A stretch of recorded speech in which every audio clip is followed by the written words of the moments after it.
of these revelations of Jesus. As a personal devotion, it's great. But how do we apply this to the church? I mean, the story itself is weird. I think Sheila just did a great job explaining it. But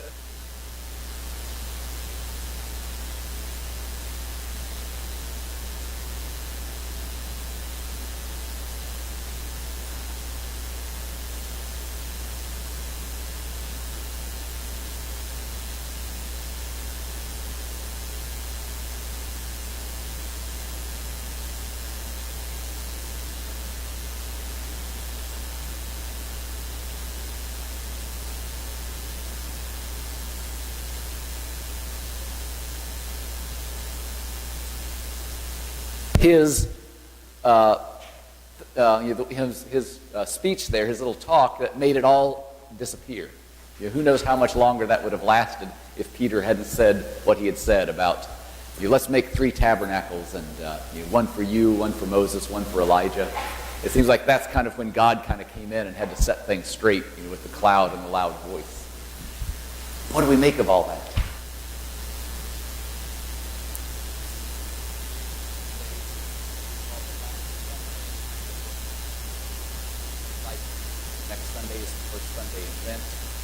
And so there's some significance about what's going on in the Transfiguration.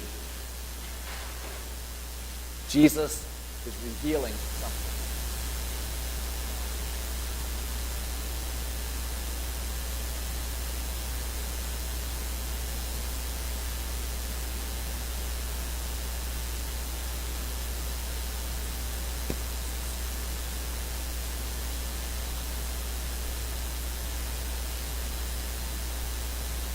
Take some time.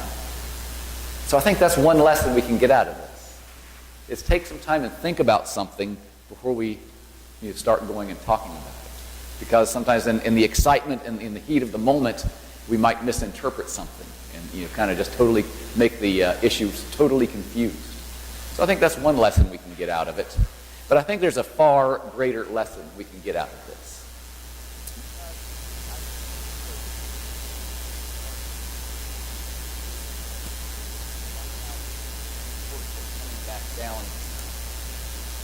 These last few years, starting with my senior year in seminary or so, and for the past few years, there's been this real push in the church to go out, and be the church has become the catchphrase. The importance is to be out in the world. And that is true, that's important. But as usual, sometimes when we emphasize one thing, something else kind of falls by the wayside. And I think this goes hand in hand with kind of re-evaluating Peter's talk, things he said. Because if we always dismiss the things he said as just something dumb he said because he puts his foot in his mouth and thinks before he talks, then it becomes kind of worthless. But I don't think that's the case. I think there's a great truth in what he said.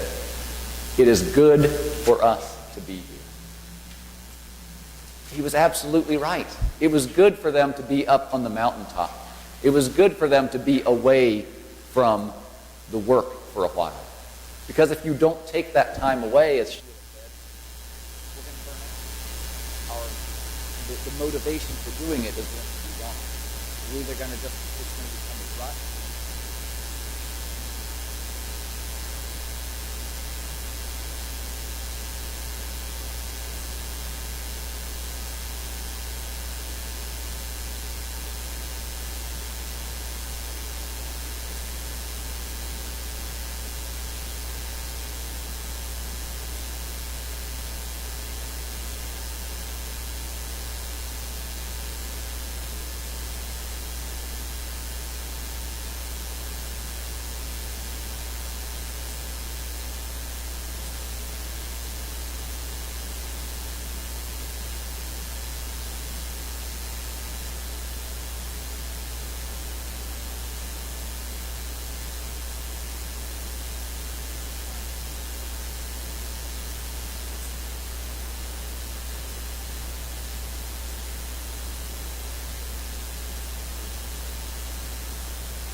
chant, that call to prayer.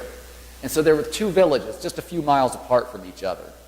And the call to prayer starts not exactly at the same time because people's watches are off or whatever. So with just a few seconds apart, these call to prayers were going in the two different villages. And that was just what a really cool moment to be up there and hearing both of those going on and just observing the world around me, this land of Galilee.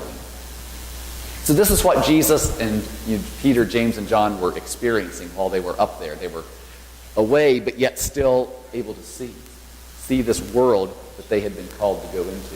So it's a whole new viewpoint that you're seeing. But the most important thing that they got while they were up there was what they saw from Jesus himself. This transfiguration showed who Jesus really is. He was revealed in all his fullness. Because his clothes were so dazzling white, said nobody could bleach them like that. It was an unworldly appearance that he had. And it showed that he is one of a kind. So that he is God come to us. Something that nobody else ever was. And what's cool about having Moses and Elijah there, Moses represents the law, and Elijah represents the prophet. So Jesus is being shown.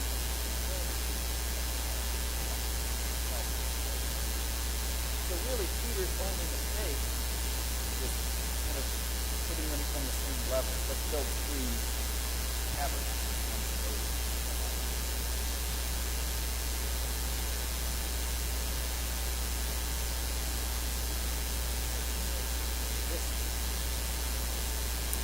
Yes, all prophets are important. Jesus is God.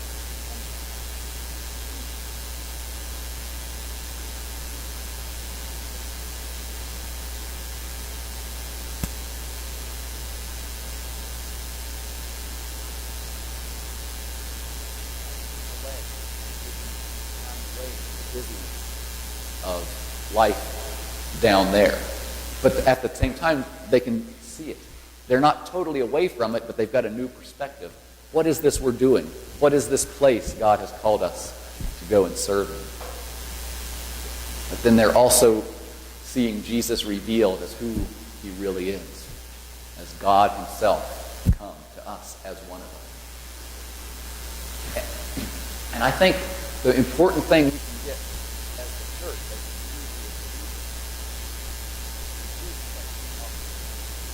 every single week.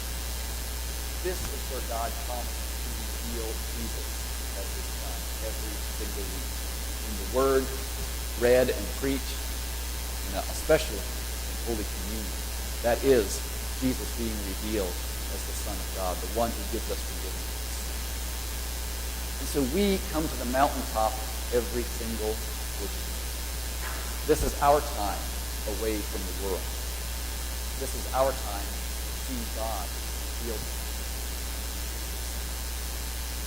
And this should be time for us to rest and relax and just be in God's presence. So coming here, in fact, I don't even like to call it coming to church anymore.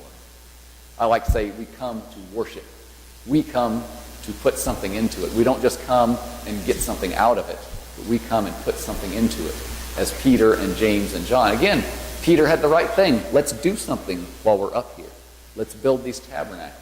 A little bit of misplaced emphasis, but he was up there, and in the fullness of Jesus' revelation as the Son of God, I need to do something for God. God has done this for me. I want to do something for God. And so as we come here every week, think about, I come to worship. I come to do something, my little bit, for God who has done so much for me through Jesus Christ. So I think this is what the Transfiguration can mean for us. It's our time to get away, our mountaintop experience. But yet we're not totally removed from the world. We get a new perspective when we're here of the world we live in and what God has called us to do here.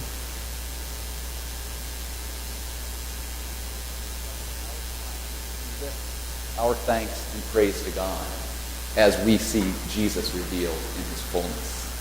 The one who forgives us of our sins, who loves us, who has called us to follow him. So while we only celebrate Transfiguration once a year, let's keep it in mind that we are seeing Jesus transfigured every single time we're here. This is our time on the mountain with Jesus fully revealed as God's. Amen.